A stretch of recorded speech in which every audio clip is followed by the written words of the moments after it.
softball. What did you see out there today? Well, it was good. It was ultra competitive. It's really great to get in the stadium. I think that's the biggest difference from here, from where I was at last year. We practiced a lot in there, but to drive over here, to get in front of the lights, to see how people react, a lot of off-the-script stuff, 2-minute with Rush, some really good things. I think our quarterback play has been at a really good level.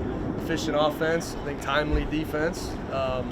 Defense won the fourth quarter period at the end there, but there's a lot of different situations. Field goal kickers, just trying to figure out a lot of things all at one time, and really like where we're at headed into Saturday's scrimmage.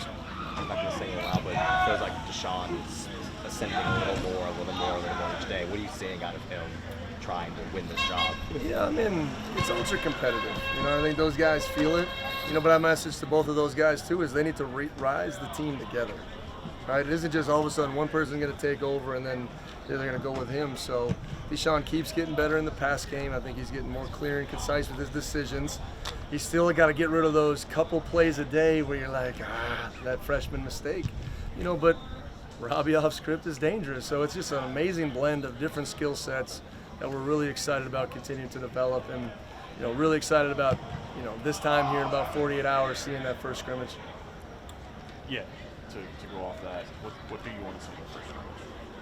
I think our physicality continuing. I think on the offensive side of the ball, we've established the line of scrimmage pretty well throughout the first 8 practices. So to continue to see that, then who can make a play with the ball in their hands? All this tag stuff and quick whistles, that's not football. So, Damon will get a little bit of work, but Ty Clark's had an amazing camp. Can Jamario continue to rise? All the receivers, everyone's had their moment. It's time to kind of deliver on Saturday, to just show some trust in those quarterbacks. They get you the ball, you can go out there and make plays, and then defensively, can we go out there and tackle? Right? We put ourselves in a good position.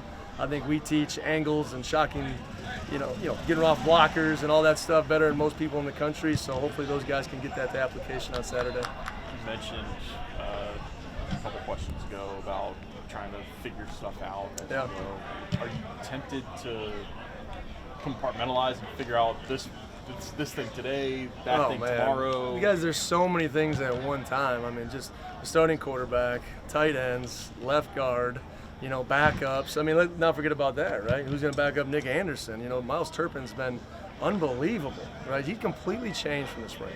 Really proud of that kid. Frank Cassano has been just commanding at linebacker. We know what Quincy and Dylan can do. Aiden Hall has come back off of sickness. I just think there's a lot of roles. Even when we talk about the main players, and the main starters, but there's a lot of backups that are fighting for time, and how that continues to rise as the season goes. So there's a lot of things at stake, and we're evaluating everything at one time. Speaking of left guard, Roger left the team. Yeah, Rod will be off the team for personal reasons. Been with him for a long time, and we wish him the best of luck. Just a difficulty in moving, or? There's a lot of things, just going to leave it at that, just for personal reasons. You talk about people that have progressed since the spring. Darius West wasn't here in the spring, and it's looked amazing. So is Trayvon West. What have you seen out of those two guys? Great eyes. Trey, has really elevated his game. I think he's finally playing to his personality, his confidence. He loves being out there. I think he's a technician. At corner, you got to know your strengths and weaknesses, and Trey's done a really good job of playing to those strengths. Ladarius, man, he's a little spark plug. I love his energy. He's out there, he's competing every day. We got him inside in the slot, we got him outside. He's established himself pretty well. I think Ashad's still kind of feeling his way out. We need him to cut it loose here a little bit. Cook and KP is still kind of getting back off of the foot injury to be in full capacity here probably in the next week or so. So excited where that group is at. We talked a lot about that defensively. And Trey and Webb have been a big part of it. Talk about that energy. We saw it out there, even yesterday as well, where every interception, every fumble, there's just a lot going on. How do you play with that intensity, but also say, hey, look, 15 yards is 15 yards if you do them the wrong way? So we showed some things the other day. I talked to the refs now. Hey, we got to start throwing that stuff. So they're teachable moments. We got to figure out our defensive celebration. I told you in the spring we got a bunch of guys that love duck hunting.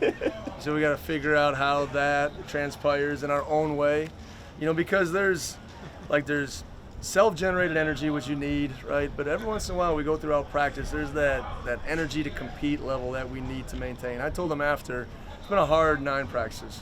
Okay, we are going to reap the benefits of that when we take this field here in 3 weeks and a day. But right now, sometimes the young mind goes to, holy crap, coach, we're doing this again? Absolutely. I told them by the time we hit that field, we'll be feeling fresh. But right now, we need to go through this and keep pushing. So we got to see the max capacity of all these guys. Figuring out a competition at kicker. Yeah, I mean, it hasn't been as clean as I'd like, so far. I think we got about 6, semi-live kicks today. We'll probably get 8 to 10 in the scrimmage in different situations and circumstances. It still has to play out. Connor's got a big leg. Matt's been the incumbent. Like, both guys will get an equal opportunity to show that they can do it, but it is a pivotal spot as well. You guys good? Yep. Thanks, guys. Go Deeks. How does a kid go from UMass, Utah Tech, out to Winston-Salem? I mean, it's definitely been a great journey. Coming up from UMass, it was tough to go from FBS to FCS, work my way back up to this level, and I'm just here to prove it. What do you think you've proven? I know it's 2 or 3 weeks left in camp and before the opener, but what do you think you've proven so far? I feel like I've proven I belong. I feel like I'm molding in this offense really well. I feel like Coach Ezel, he really got us working to get to a place where we're comfortable and we're playing fast. Given it's a new offense that wasn't here, what did you have to learn in the recruiting process that sold you on this place? I mean, look around. It's beautiful here. It's a great city. I got to meet a couple of guys on the visit. I felt like it was family. The coaching staff, they treated me like they knew me for 10 years. So it was just comfortability, and it was a great choice for me. Dickert yesterday kind of singled you out as someone that surprised me. They knew you'd be a good pass catcher, but what you've been doing in the run game, the blocking, kind of really stuck out. What's made that switch flip for you to really kind of get your nose in there? I mean, I feel like I've always had that trait that I'm gonna stick my face in there in the run game. But Coach Ezel, he's got my technique right. I feel like I'm a bit more of a seasoned guy, so I do have a lot more technique that I've learned over the years to help me get to the point where I'm at right now. But at this point, it's just keep on executing and keep doing my job. You've already been at the FBS level, but going from FBS to FCS and now potentially starting at the P4 level. Yeah. If you are getting that start kind of week 1, what would that kind of mean to you and your journey so far? It would be great. At the same time, just really trying to go out there and do what's best for the team. If that's me starting, then that's me starting, and just go win. Why did you only play 6? Correct me if I'm wrong, but the bio that I've seen says you played 6 games last year. Yeah, I did play 6 games. I got injured that first game against Montana State. I sprained my MCL out for 6 games, but I made a comeback and had a pretty solid season. Yeah, numbers look like you played the first season, so it's misleading if you don't check that game stat. Yeah, I appreciate it. What did you experience on a team that had a bad record? And what kind of kept you churning to get back and help them? Well, I mean, I do love football, so the love for football kept that drive in me, kept that fire in me. Spirits were down on the team, but at the same time, we came in every day and we worked, and we didn't end up getting a solo win, but we did get better as the season went on. With that, you're the new guy, but also the old guy in the room.